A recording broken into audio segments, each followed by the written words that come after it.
Hello, this is Matt on the Moon Lambo channel.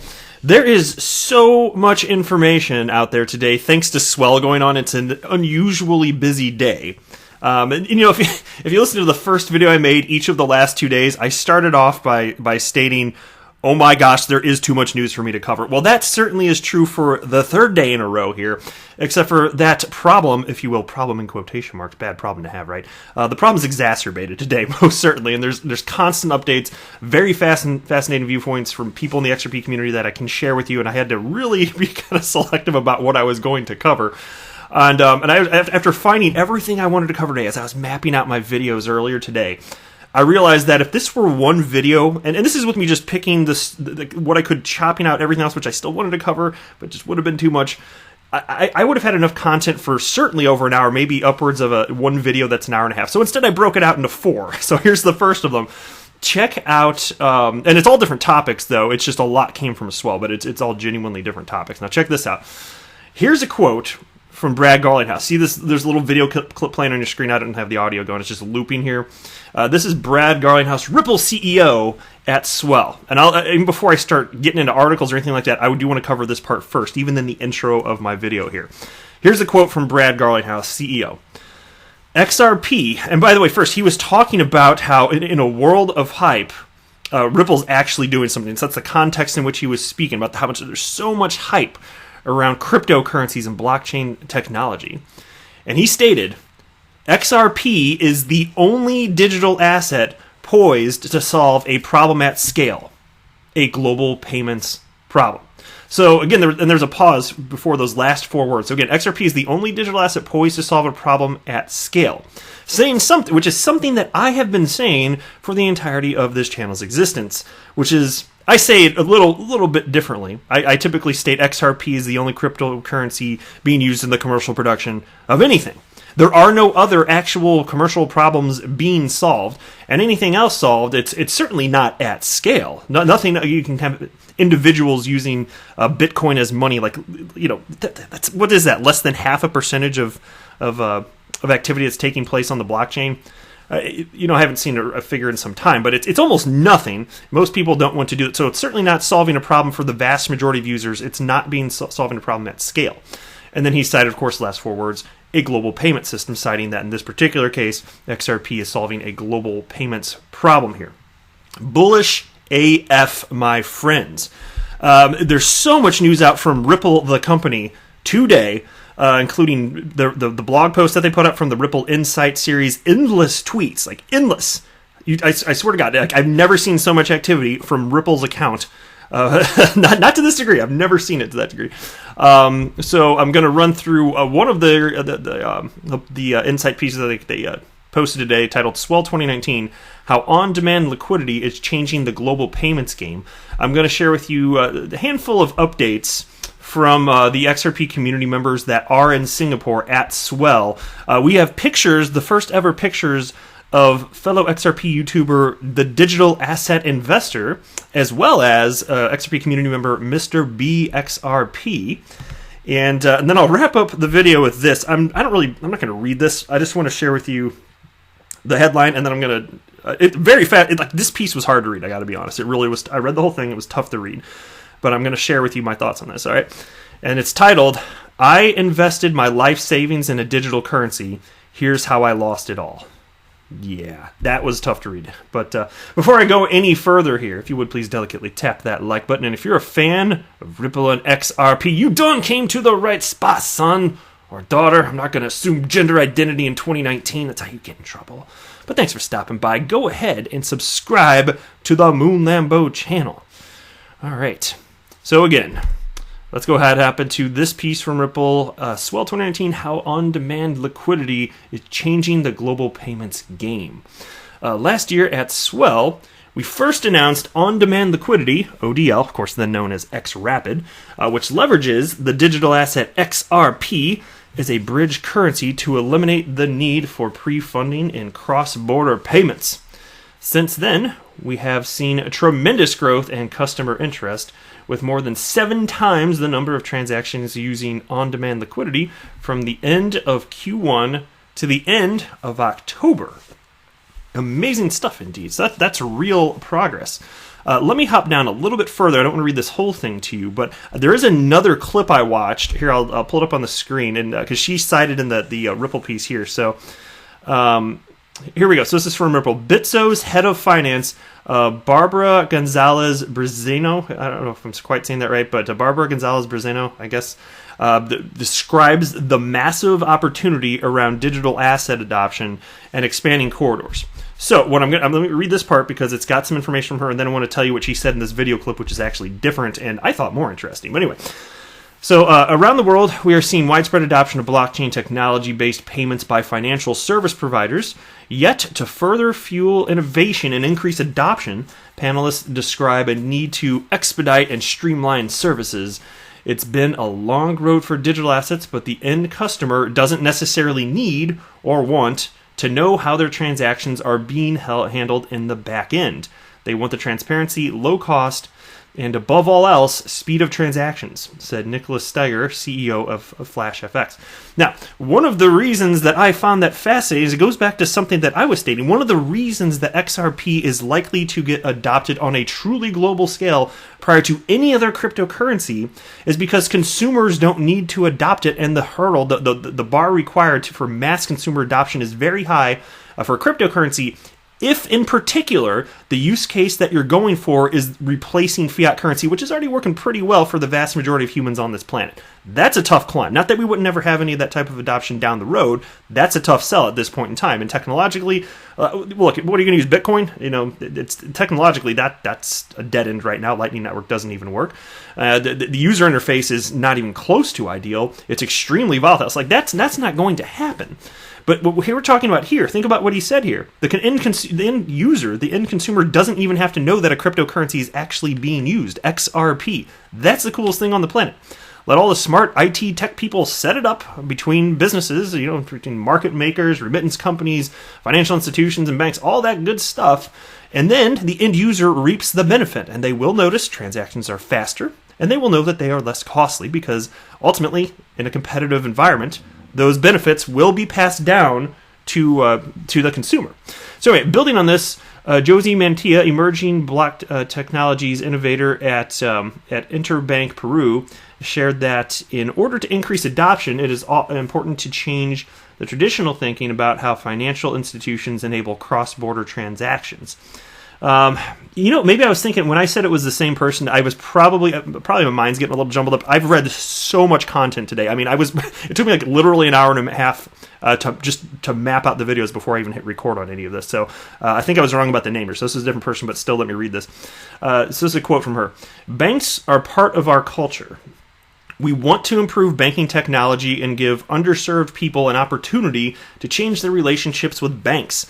This will change an entire generation. By leveraging on-demand liquidity, our customers are doing just that." And so here is a quote, or not a quote, but this was the video clip from Bitso's head of financing, Barbara Gonzalez Brazeno.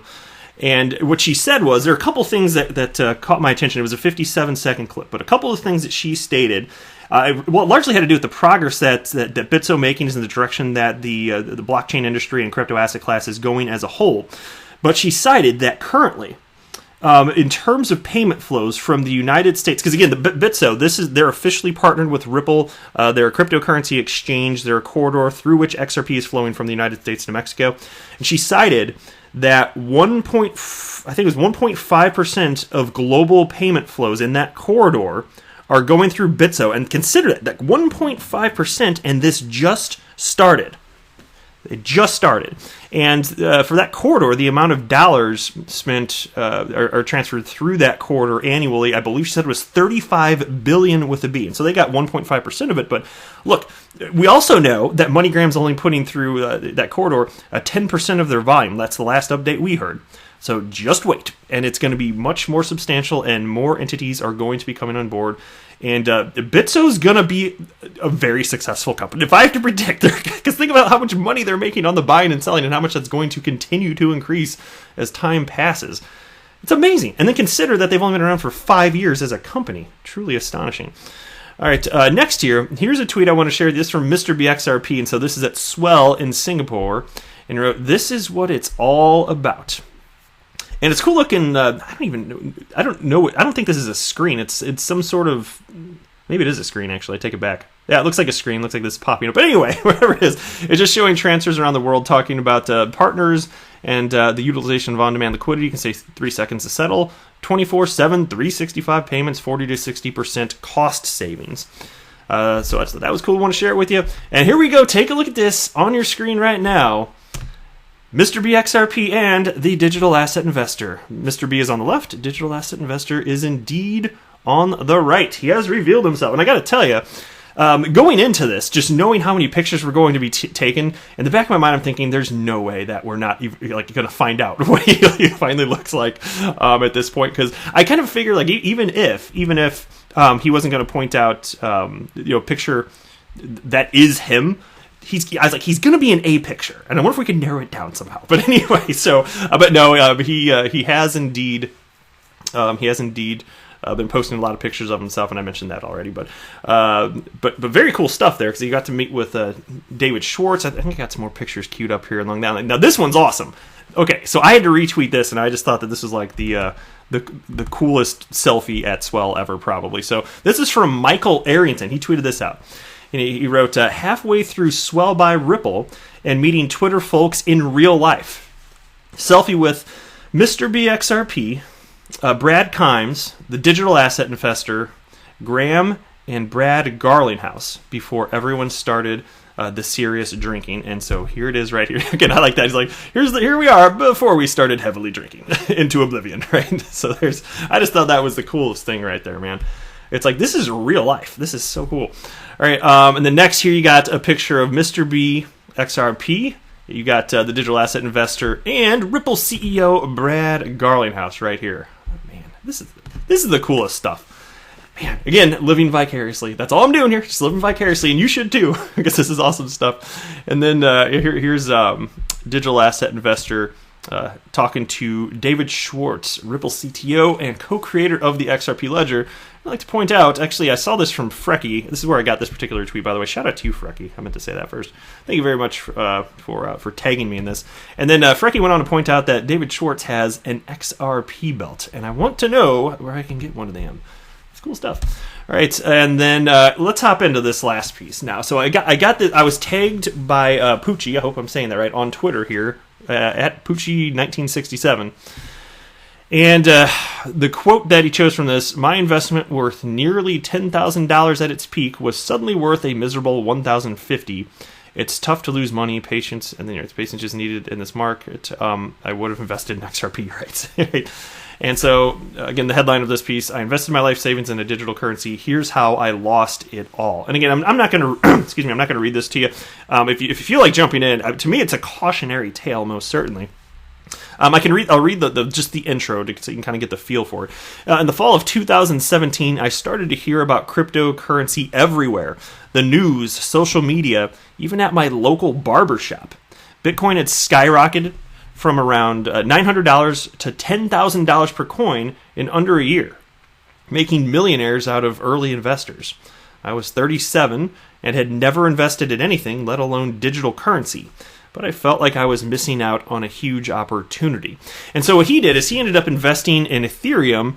And this as well, it could have been a person investing in a cryptocurrency as part of, well, any cryptocurrency community, really. So he was all about Ethereum for whatever reasons. He didn't get deeply into that in this particular piece. It wasn't the thrust of the point that he was trying to make here.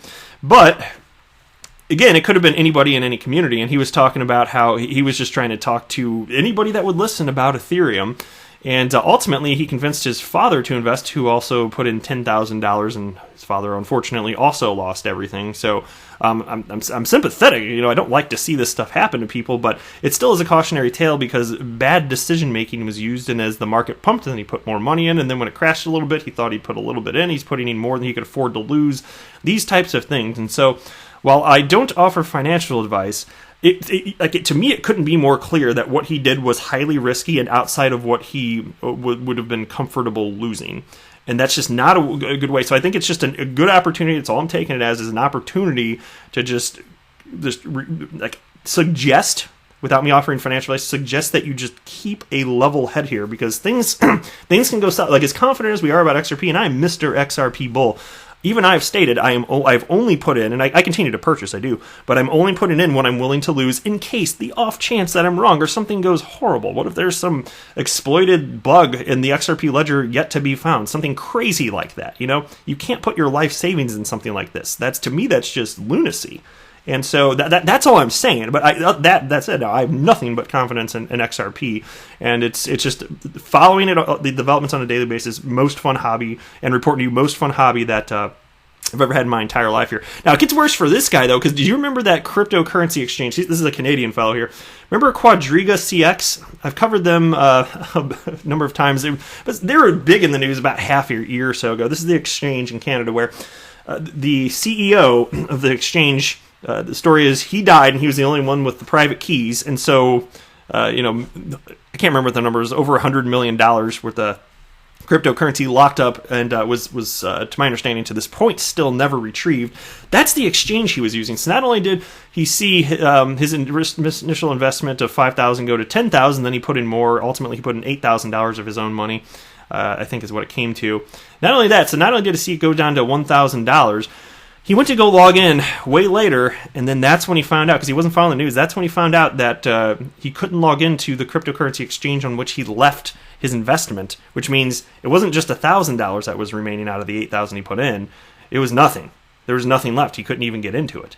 It's completely gone. So that's another reason that this is a great cautionary tale. Please, ladies and gentlemen, boys and girls, go ahead and whatever you're going to do, get a paper wallet. Use I'm not recommending which hardware to use. I'll tell you, I use a Ledger Nano S. Use whatever you are comfortable using, but just keeping whatever you have on a cryptocurrency exchange is just a terrible idea. So while I'm sympathetic here, clearly this gentleman, as sympathetic as I am, he made some poor decisions here in terms of investment and leaving cryptocurrencies on the assets. That's why, if anything, if we could be like a learning opportunity, at least there could be that if we can prevent somebody else from going through that. So and it's just an interesting story. So if you want to check it out, it's from torontolife.com. And it is an interesting read. So anyway, that's it for this video. I am not a financial advisor. Do not buy or sell anything, because if anything that I say or write, that would be a very, very, very bad idea. Not a financial advisor. Until next time, to the moon, Lambo!